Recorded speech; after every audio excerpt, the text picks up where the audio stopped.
We challenge you to find a better villa at just rupees 1.29 crores in Kelambakam, Moyamar. அண்மை செய்திகளை பார்த்து வருகிறோம். தமிழ்நாடு முழுவதும் 50க்கும் மேற்பட்ட இடங்களில் லஞ்ச ஒழிப்புத்துறையினர் அதிரடி ரைடில் ஈடுபட்டிருக்கிறார்கள். அண்மை செய்திகளாக பார்த்து வருகிறோம். விவரங்களுடன் இணைகிறார் நம்முடைய செய்தியாளர் சுதர்ஷன். வணக்கம். தற்போது தமிழ்நாடு முழுவதும் 50க்கும் மேற்பட்ட இடங்களில் லஞ்ச ஒழிப்புத்துறையினர் அதிரடி ரைடில் ஈடுபட்டிருக்கிறதா ஒரு தகவல் கிடைக்கப்பட்டிருக்கிறது. எந்தெந்த இடங்களில் ஈடுபட்டு இருக்கிறாங்க, முழு விவரங்களை வழங்கலாம். வணக்கம். தமிழ்நாடு முழுவதுமே கிட்டத்தட்ட 50க்கும் மேற்பட்ட இடங்கள்ல லஞ்ச ஒழிப்புத்துறை சோதனையானது இன்று காலை முதல் நடந்து கொண்டிருக்கிறது.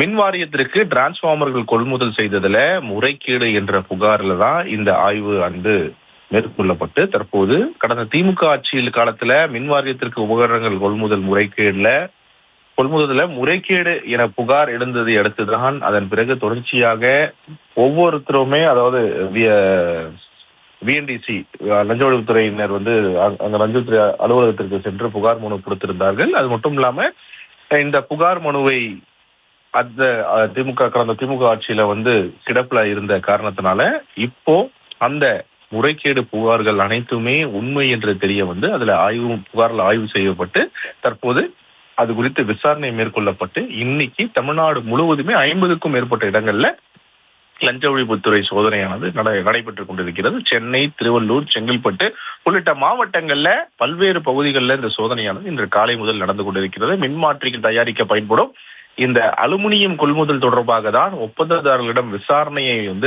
நடத்தியிருந்தார்கள். விசாரணை நடத்தப்பட்டிருந்தது. அதன் பிறகு மின்மாற்றிகள் கொள்முதல் முறைகேடாக பண பரிவர்த்தனை நடைபெற்றதாக இருந்த புகார்ல தான் இந்த ஆய்வானது மேற்கொள்ளப்பட்டிருந்தது. சென்னையில பெருங்குடியில 4 இடங்கள்ல, அண்ணா நகர்ல 3 இடங்கள்ல லஞ்ச ஒழிப்புத்துறை சோதனையானது நடைபெற்றுக் கொண்டிருக்கிறது. அலுமினியம் தயாரிக்கக்கூடிய 10க்கும் மேற்பட்ட தொழிற்சாலையில அதிகாரிகள் சோதனை நடத்தி வருகிறார்கள். முக்கியமாக ஒப்பந்தங்களை பெறுவதற்கு முறைகேடாக பணம் செலுத்தி ஒப்பந்தங்களை பெற்றதாகவும் தான் இந்த புகார். கடந்த திமுக ஆட்சி காலத்துல மின்சாரத்துறை அமைச்சராக இருந்தவர் தான் இந்த செந்தில் பாலாஜி. அந்த ஆட்சி காலத்துல கொள்முதலில் நடைபெற்ற முறைகேடு தொடர்பாகவே மாநிலம் முழுவதும் இந்த ஆய்வானது மேற்கொள்ளப்பட்டு வருகிறது. செந்தில் பாலாஜி மீது ஏற்கனவே டாஸ்மாக் மற்றும் குதிரை பேரம் ஆகிய புகார்கள் இருந்தது. அதுல அவர் ஏற்கனவே முன்ஜாமீன் வாங்கிவிட்டார். டாஸ்மாக் முறைகேடு, குதிரை பேர புகார்கள்ல விசாரணை வலயத்தில் இருந்த செந்தில் பாலாஜி ஏற்கனவே அதற்கு முன்ஜாமீன் வாங்கி அதன் பிறகு அது சம்பந்தமாக விசாரணை வலயத்திலும் அவர் இருந்து வருகிறார். ஆனால் அவர் தொடர்ச்சியாக நீதிமன்றம் என்ன சொன்னதோ அந்த நீதிமன்றம் சொன்னபடி விசாரணைக்கு ஒத்துழைத்து வந்திருந்தார்.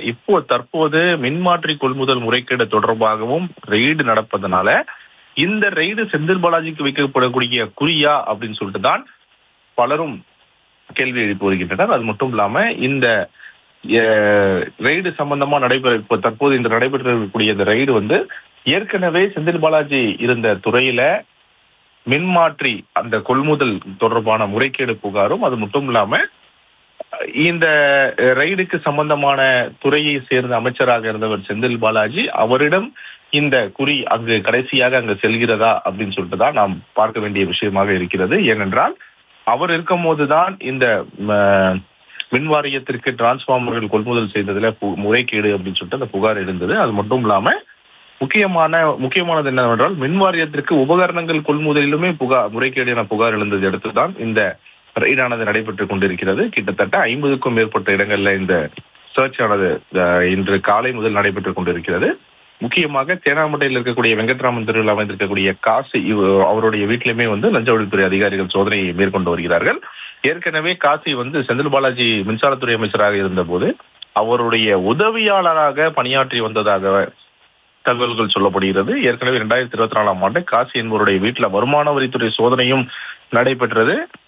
இப்போ இந்த மாதிரி செந்தில் பாலாஜியுடைய நெருக்கமான ஆட்களுடைய வீட்டுல இந்த சோதனை நடைபெற்று வருவதனாலும், அது மட்டும் இல்லாம ஏற்கனவே செந்தில் பாலாஜி அமைச்சராக இருந்த போது அவருக்கு யார் நெருக்கமானவர்கள் மட்டும் இல்லாமல் யாரெல்லாம் இந்த டெண்டர் எடுத்தது, அது மட்டும் இல்லாம அந்த ஒப்பந்ததாரர்கள் யார் அந்த கான்ட்ராக்டர்ஸ் யாருன்னு பார்த்தா அவர்களுடைய வீட்டிலுமே, அது மட்டும் இல்லாம அவருடைய அலுவலகமே சோதனையானது நடைபெற்று கொண்டு வருகிறது.